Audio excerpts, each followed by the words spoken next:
We'll guide you through how to create a free Gmail account on Netlify. If you find this helpful, consider subscribing and liking the video. First, open your web browser and go to the Netlify website. Sign in to your Netlify account or create one if you haven't already. Once you're logged in, navigate to the Sites tab at the top. Click on Add New Site and choose Import an Existing Project. You'll see various options like GitHub, GitLab, and Bitbucket.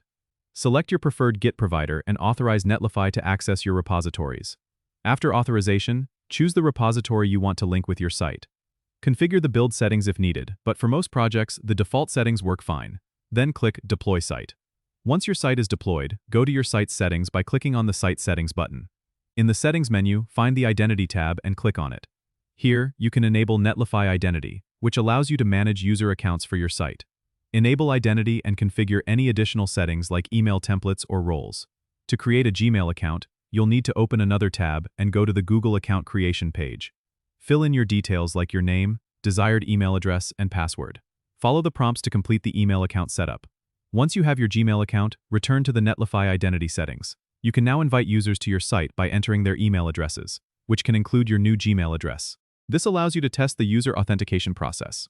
Remember, you can manage users and their roles directly from the Netlify dashboard.